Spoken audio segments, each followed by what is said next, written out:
Igihe cyose tuvuze ibyerekeranye no kubaho kwa muntu tuba tuvuga ko umuntu ni inyabutatu kandi n'idatandukanywa nawe ubwe. Duhereye ku gisobanuro rusange cya OMS, Organisation Mondiale de la Santé, tuvuga ko ubuzima ari ukubaho neza mu mubiri, mu bitekerezo no muri roho, ni bien-être physique, mental, spirituel.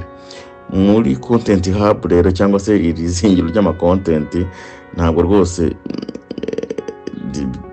twaba twuzuye tutagize ibyo dukora byerekeranye n'iyobokamana cyangwa se imyizerere, tukagira umucyo muto dutanga ku byerekeranye n'iyobokamana nyakuri. Iyobokamana rihindura imibereho. Hariho ingingo zikomeye cyane buriya muri Bibiliya nka Yesu Kristo gucyanuka kwacu cyangwa se uburyo bwo gucungurwa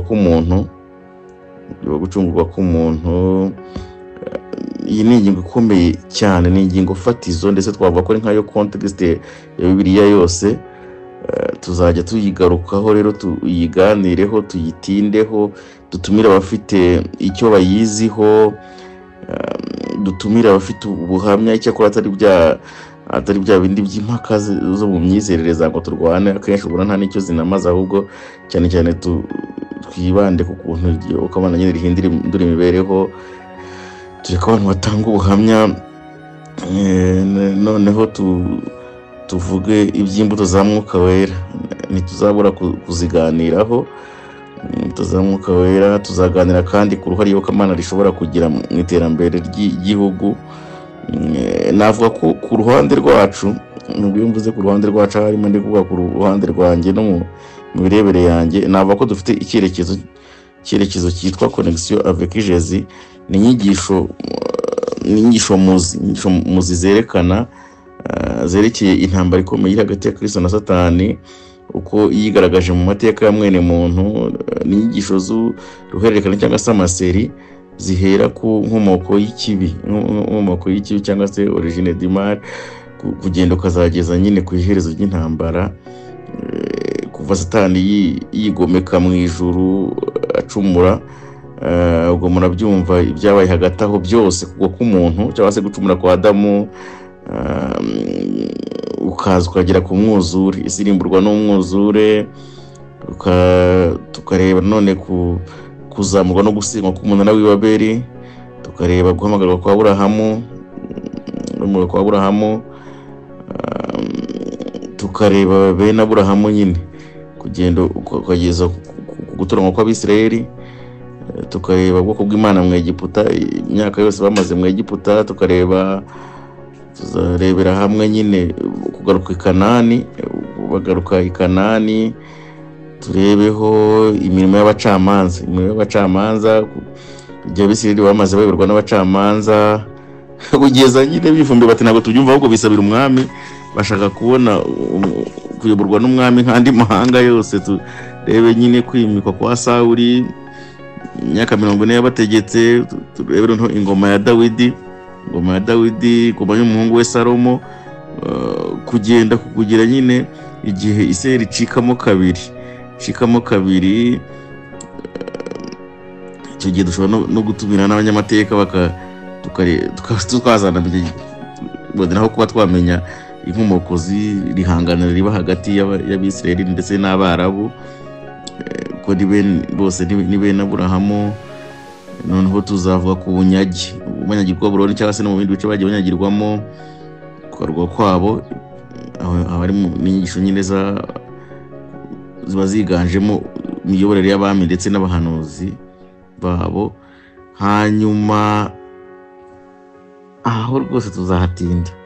Ahandi ko tuzahatinda ni ukuva kuza kwa Kristo Yesu ubwe, kuza hano ku isi, kuvuga neza ku murimo wari umuzanye, uko yakiriwe, uko abantu bawumva, ibyari byitezwe mu murimo we, uko abantu bawakiriye, uko umurimo we umeze na n'ubu ngubu. Jésus Christ cyangwa se Kristo ubwe kumuvuga gusa yarinde, yaragombye kumarira iki abantu bamufashe gute, ubuse bwo bamufata bate?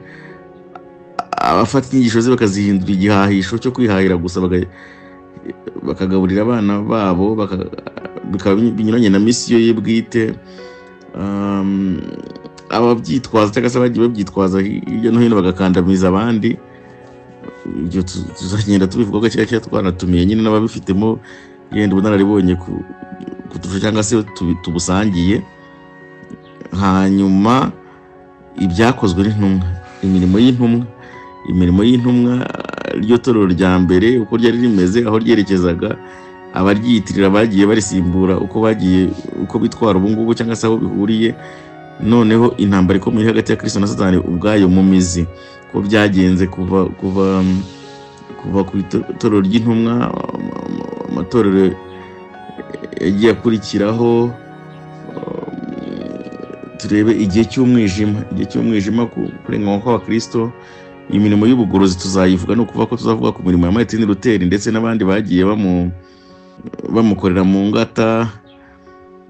Hanyuma ibyerekeranye n'itorero ry'Abadiventiste b'umunsi wa karindwi naryo ntabwo tuzabisiga kuko bifite aho bihuriye n'iyobokamana ku buryo bugaragara.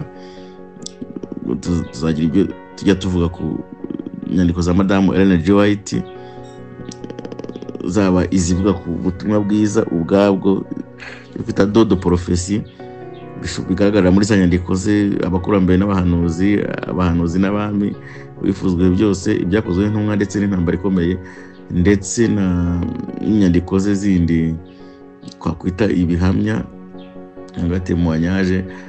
Dushobora kujya tubona nko mu nyandiko ze nka rengera ubuzima, inama zigirwa itorero, ubutumwa bwatoranijwe, ubutumwa ku basore, umurimo wo kubwiriza n'izindi nyandiko n'impuguro zigiye zirimo. Ni umurimo tutatera ishoti, ahubwo tugomba kuyigeza tukagira ibyo tuvanamo bishobora kugira icyo bihinduraho ku mibereho ya mwene muntu. Twavuga ko ibi byose rero tuzagenda tubiganira, ibyigisho byose nyine, imibanire mu muryango, imirire, icungamutungo, byose tubirebeye mu ndorerwamo ya gikristo. Mwabyumva rero, ntabwo yerekeye n'imyizerere ntabwo twabitera ishoti nabyo. Ni the content hub, agomba kuba harimo n'ibyerekeranye n'iyobokamana n'imyizerere, twagira urumuri n'itoroshi natwe tuhatunga kugira ngo tugire icyo tubivugaho. Murakoze.